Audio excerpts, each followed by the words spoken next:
So it's now official, Naoya Inoue will defend his undisputed Super Bantamweight World titles against mandatory challenger Sam Goodman, who is his mandatory for the WBO and IBF. Goodman did get into the ring to challenge Inoue after he beat Luis Neri earlier this year, and it was supposed to happen in September. There was even talk of it happening in Australia, but Goodman pulled out of the negotiations and took another fight. I don't know why. Maybe he wanted more money, or I don't know what the story was. Inoue ended up fighting one of the ranked fighters in the IBF and WBO, TJ Doheny, and I didn't like that fight from the start because Doheny, yes, he's a former world champion, but he was never that good, and he was coming off a number of losses. It was a poor fight, but Inoue's now back in there fighting the best of the best, as he always does, and I'm looking forward to it. What chance does Sam Goodman have? Well, he was respectable about Inoue's last performance, saying that he felt the finish was a bit lackluster, but he believes he can win. We'll see if he's serious, because a lot of fighters say that they're confident when they fight Naoya Inoue, but when they take a big right hand and they feel the power of the monster, they think, ooh, I don't want to deal with this. And Inoue ends up scaring a lot of them.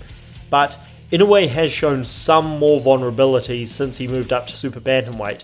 Obviously against Stephen Fulton, the best fighter he's fought in this weight class, it was easy. It was so one-sided, and against Tapales, when he wasn't able to get him out of there, Inoue was making himself a bit of an open target. He looked like he was forcing the knockout, and Tapales at times was able to catch him and outbox him a little bit. Obviously the power of Inoue made the difference, but again, he was, I'll just say, hittable when he wasn't able to get the finish. He was squaring up to Tapales a bit more than he needed to.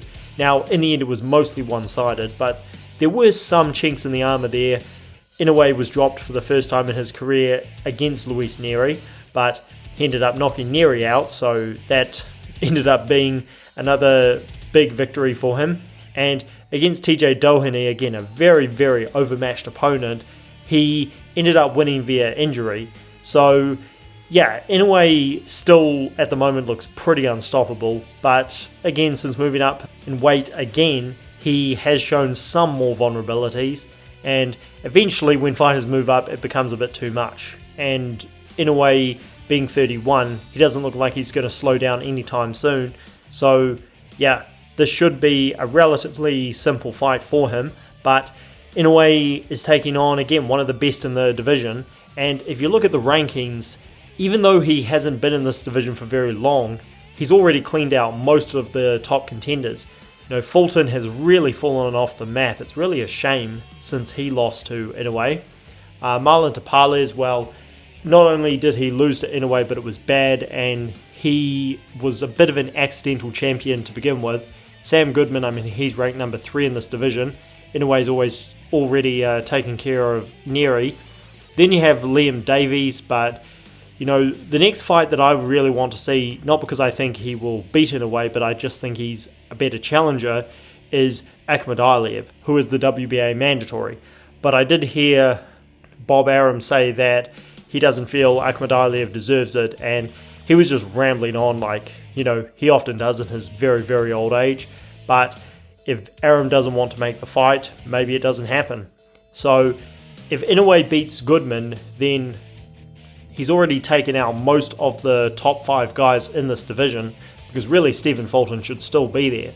So if Inoue wants to continue fighting at this division and fight all of the guys like he has in the other ones, then he can do that. If he wants to move up to featherweight and end up fighting guys like Nick Ball or Figueroa or Ford, then of course he can do that as well. But like I said, once you move up enough weight divisions, eventually the size disadvantage is going to become too much. And I don't feel he should be obligated to do any of that. I made this video after he defeated Luis Neri, debunking all of the disrespect he had been receiving from people that was vastly unfair for years, but particularly since he moved up in weight, people are just even more apprehensive to give Inoue the respect he deserves. And there were guys like Dante's Boxing Nation who really were taking my words out of context and accusing me of things that were just flat out not true. I feel, as far as things stand pound for pound, that Alexander Usyk is still number one, and I don't feel he's going to lose that position anytime soon. If Inoue defeats Sam Goodman, I feel it makes him a fairly clear-cut number two, but you could debate that. I mean, it's very close between him and Crawford. What I'm very interested in is that Naoya Inoue took a picture with none other than Turki Al-Sheikh, and I'm very interested to see where this goes, because earlier this year, Turki Al-Sheikh said this about wanting to make Naoya Inoue fight Gervonta Davis, and the interview where he did it was a bit concerning to me, because Turki Al-Sheikh was talking like this very, very high and mighty fellow, thinking like he has the moral high ground, talking to Inoue almost like he was a child, and I never liked that, because it just was not the kind of stuff I like to hear from promoters, especially a new guy like Turki Al-Sheikh. Yes, he's been great for boxing, but it doesn't mean I want him talking to fighters like they're his children. But to see him taking a photo with the monster, that's good, because there is no reason that Naoya Inoue shouldn't be getting some of the Saudi money. He 100% deserves it. He is one of the greatest talents we've ever seen in the sport. He is one of the most exciting fighters, pound for pound, in the sport. Maybe the most exciting.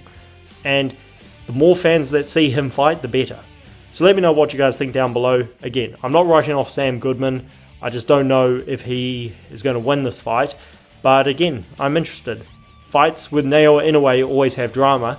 And again, Inoue's moved up enough divisions to where maybe he gets unstuck sometime.